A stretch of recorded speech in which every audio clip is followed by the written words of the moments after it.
à toutes et à tous, très heureux de vous retrouver sur Monaco Info pour une nouvelle édition de votre journal. Voici les titres qui seront développés dans cette édition. Une conférence sous le signe de la tolérance. The European Council on Tolerance Reconciliation fait étape en principauté. Diverses conférences et tables rondes. Premier volet ce mardi avec notamment la participation du prince Albert II. Nous parlerons santé et évoquerons la campagne Mars Bleu et le dépistage du cancer du côlon. Du cinéma avec le documentaire de Paul Belmondo, The Gazelle, l'esprit pionnier. Et nous terminerons par notre Focus Info consacré au musée d'anthropologie préhistorique de Monaco.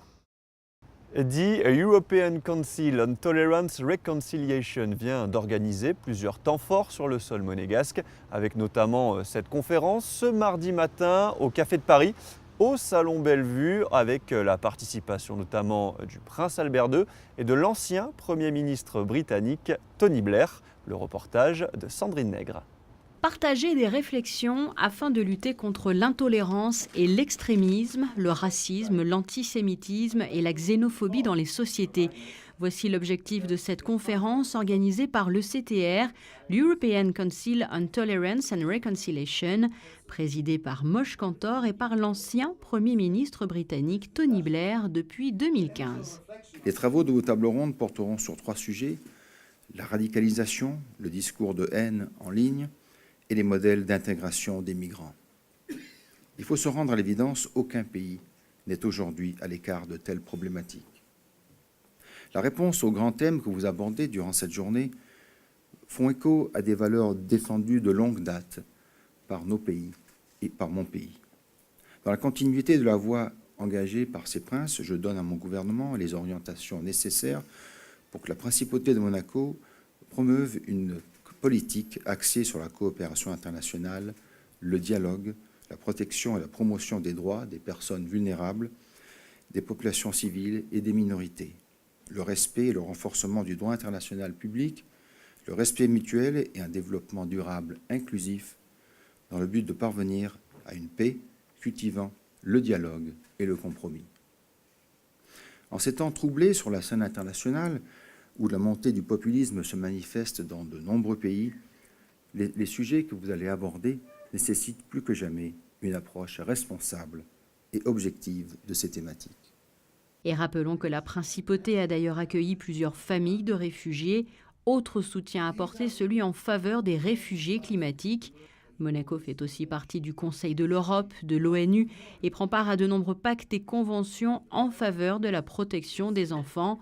Le CTR mène plusieurs actions en ce sens et 2 projets sont particulièrement dédiés à la tolérance, les bourses de recherche et la création du prix Kantor. Je crois que tout ceci nécessite ce que nous sommes en train de faire, à savoir nous réunir pour penser ensemble des solutions sur le plan intellectuel, se pencher sur les contextes et les paradoxes aussi. Il faut comprendre que nos sociétés ont besoin de diversité, que certains habitants ont besoin de leur propre culture et de pouvoir l'exprimer bien sûr, mais il faut aussi que dans les sociétés puissent exister des espaces communs dans lesquels les valeurs sont communes donc et inviolables car faisant partie de ces espaces.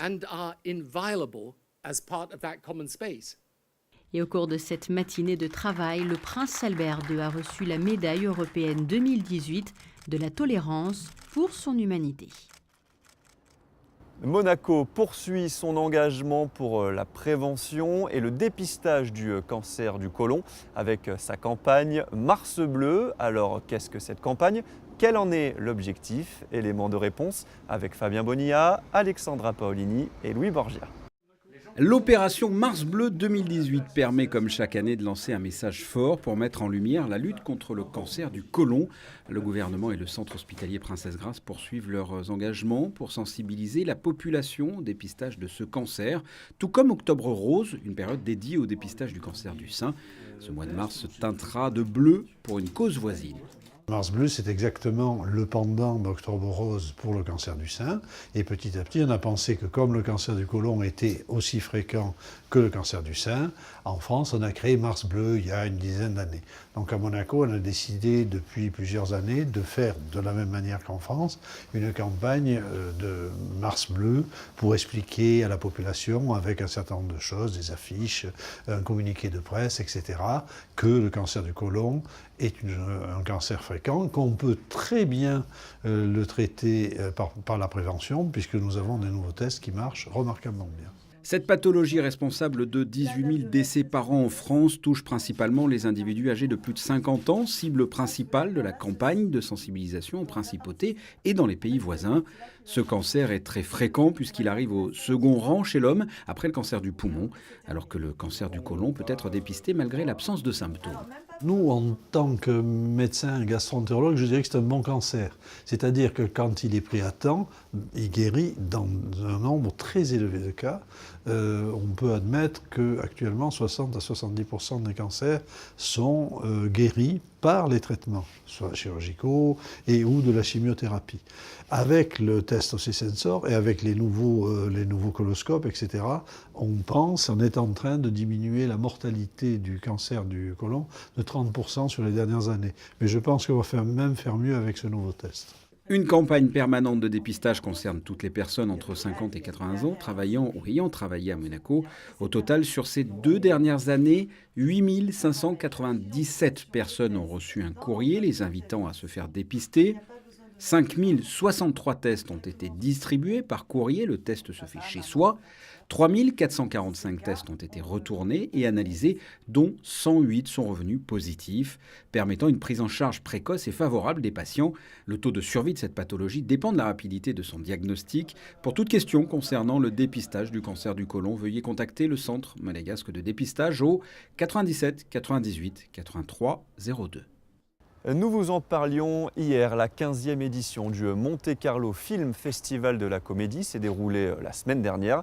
Paul Belmondo était sur scène pour remettre un prix au réalisateur Claude Lelouch et Alexandra Pagny en a profité pour discuter avec lui et évoquer son documentaire The Gazelle, l'esprit pionnier. Reportage.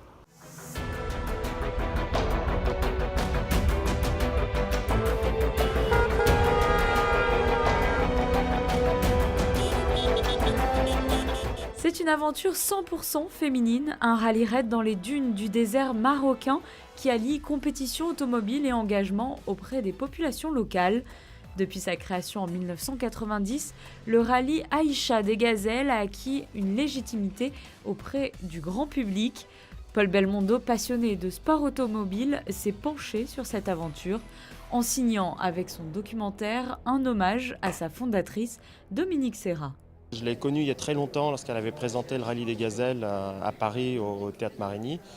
Et puis comme beaucoup de gens, je regardais un peu ce rallye. Bon voilà, ce sont des femmes qui s'amusent, qui vont dans le désert. Voilà, un regard pas condescendant, mais en me disant bon c'est pas très sérieux. Et puis j'ai été sur le rallye avec ma femme qui a travaillé avec elle sur l'organisation de la cuisine sur le rallye. Donc déjà j'ai commencé à avoir un autre regard sur le rallye et une autre vue de ce que ces femmes faisaient dessus. Et puis ensuite, je suis allé sur l'épreuve réellement et là, j'ai vu à quel point c'était quelque chose de très important pour les femmes et aussi sur le côté humanitaire qu'il y a tout autour du rallye. Un documentaire de 60 minutes qui retrace le parcours de plusieurs participantes depuis près de 3 décennies dans le désert marocain. Des valeurs de partage et de solidarité pour ces femmes venues du monde entier. Heureusement, il y avait beaucoup d'images à disposition, donc j'ai pu récupérer beaucoup d'images qu'elle avait faites elle. J'ai regardé son histoire, on a fait 2 interviews, on en a fait une ici d'abord à Monaco et après une chez elle à Avignon. Et ça m'a permis d'apprendre vraiment qui elle était, ce qu'elle avait fait et ensuite d'avoir été justement sur le rallye. Et d'avoir pu suivre et d'un côté la caravane humanitaire, le cœur de Gazelle, et de l'autre côté le rallye on va dire plus sportif. C'est le propre des femmes de mener plusieurs missions, plusieurs tâches à la fois et je pense qu'en ce sens-là, pour ce type de rallye, elles sont avantagées. Ce documentaire a été projeté en avant-première le 24 novembre dernier à l'UNESCO. La 28e édition du rallye Aïcha des Gazelles se déroulera du 16 au 31 mars. Le départ officiel aura lieu le samedi 17 mars à Nice. 20 000 personnes sont attendues chaque année pour soutenir les gazelles en compétition. C'est l'heure à présent de notre Focus Info du mardi. À l'heure des vacances scolaires, nous vous proposons une balade au musée d'anthropologie préhistorique de Monaco. Alexandra Pani.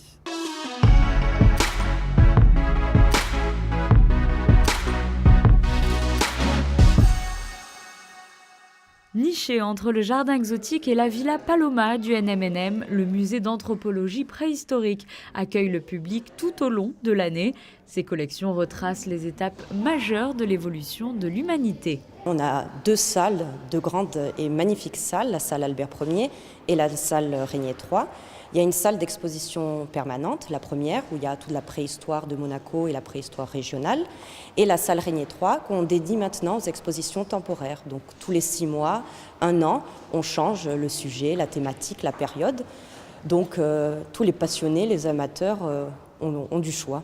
Positionné au centre de l'une des 2 salles, il est l'une des attractions phares du musée depuis son arrivée en 2014. Le mammouth, ça fait maintenant 2-3 ans qu'il est arrivé, qui vient tout droit de Sibérie. C'est une pièce exceptionnelle puisqu'il est à 99% vrai, donc ça c'est assez rare.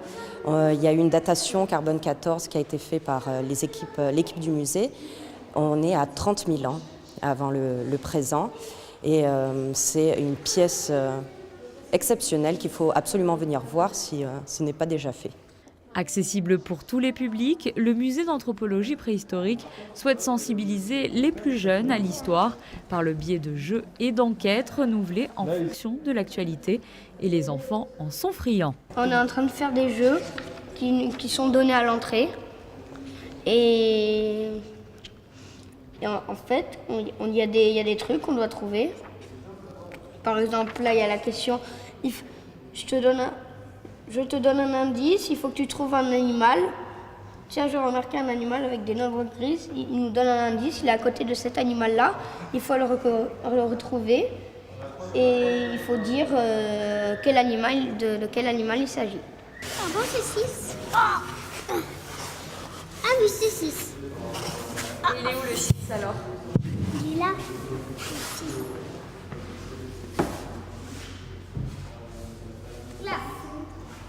C'est la première fois que tu viens dans ce musée? Non, pas la première fois, je suis déjà allée avec l'école. Et ça te plaît justement, la préhistoire, l'archéologie? Qu'est-ce qui te plaît? De savoir que des objets soient là depuis beaucoup de temps et qu'ils aient été préservés. Est-ce que des os comme ça, des outils et des outils qu'utilisaient nos ancêtres. Coloriage, enquête, découverte des minéraux, les enfants apprennent ainsi en s'amusant. L'équipe du musée cherche à renouveler ses jeux en permanence. C'était l'une des missions de cet étudiant actuellement en stage. Les vacances d'hiver approchant, j'ai mis au point 2 jeux sur le thème de l'archéologie et des différentes disciplines qui concernent l'archéologie que les gens connaissent peu. Il y a par exemple l'archéozoologie et la géologie sous toutes ses formes. Le but justement c'est de s'amuser en apprenant des choses sur l'archéologie, sur la préhistoire, sur les animaux, sur l'histoire en général. Le billet d'entrée est couplé avec le jardin exotique. En vous y promenant, vous ne manquerez pas de faire un détour par la grotte de l'Observatoire. Et depuis quelque temps, les fouilles ont repris. Depuis 1916, ces différentes séries de fouilles ont permis de mettre en évidence 3 grands ensembles archéostratigraphiques. Actuellement, en descendant le long de l'escalier, vous pourrez tomber nez à nez avec les chercheurs du musée en plein travail. Les fouilles. Alors on a commencé par tout en haut, et puis on s'est intéressé aussi aux niveaux les plus anciens de la grotte de l'Observatoire, qui sont estimés à plus de 350 000 ans. On a retrouvé des outils, nos prédécesseurs dans les années 80, lors des dernières fouilles. De nombreux outils ont été retrouvés, énormément de faune aussi, de restes de gros animaux, notamment du bouquetin, mais aussi de l'ours, des choses comme ça. Donc là, l'objectif est de faire des prélèvements pour pouvoir dater ces couches qui ont été identifiées il y a maintenant 25 ans. Pour ce faire, on est obligé de faire ce qu'on appelle une coupe stratigraphique, C'est-à-dire qu'on met tout à la verticale et on essaie de lire les lignes, les empilements des couches archéologiques, de manière à savoir exactement où se trouve le niveau, et nos collègues dateurs sachent exactement où est-ce qu'ils vont faire leur prélèvement. Donc là, on va descendre, on descend, on a passé cette couche-là, on va encore descendre, et là, on espère bien, très rapidement, retrouver ces couches qui ont été abandonnées telles quelles par les hommes préhistoriques il y a au moins 350 000 ans. Les différents éléments récupérés dans la grotte sont ensuite ramenés dans une salle tenue à l'écart du public. C'est ici que tout est trié, étudié, classé et archivé.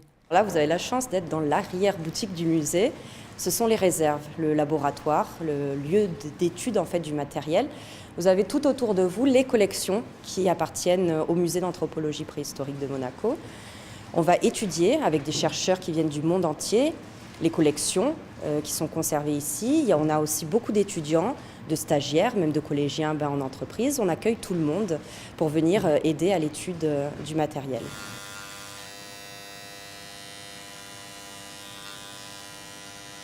Celle-ci, oui, elle vient de la grotte de l'Observatoire. Du sommet, de tout en haut. C'est le premier endroit où on a repris les fouilles, qu'on a terminé maintenant. Et c'est le seul gros os qu'on ait trouvé. Après, on a plein de petits os de microfaune, c'est-à-dire de petits animaux, qui doivent être étudiés, qu'on est en train de trier, en train de séparer, pour envoyer aux spécialistes ensuite. Et ça, c'est le seul qu'on ait retrouvé. Des chercheurs du monde entier viennent régulièrement étudier ici les collections du musée monégasque et inversement, les chercheurs monégasques partent sur des fouilles à l'étranger. Fouilles, recherches, publications et médiation auprès du grand public. Les missions sont nombreuses pour les équipes du musée d'anthropologie préhistorique, dont l'une des principales ambitions est de faire partager leur passion et leurs connaissances. Quel temps fera-t-il cette semaine? La réponse avec vos prévisions météo. Retour d'un plein soleil vendredi, de belles éclaircies sont attendues en cours de journée. Les températures seront stationnaires. Elles seront comprises entre 8 et 13 degrés. Le ciel sera variable jeudi, partagé entre nuages et éclaircies. Le mercure sera agréable et de saison. Même cas de figure vendredi, avant une légère dégradation du temps ce week-end. Quelques gouttes de pluie sont annoncées samedi, des averses qui seront plus denses dimanche. Pas de changement au niveau du thermomètre. Une amélioration est prévue pour le début de semaine prochaine avec lundi, une journée généralement ensoleillée. Il fera un maximum de 15 degrés. Ce journal est à présent terminé. Merci de nous avoir suivis. Tout de suite, la suite de vos programmes. À très bientôt sur Monaco Info.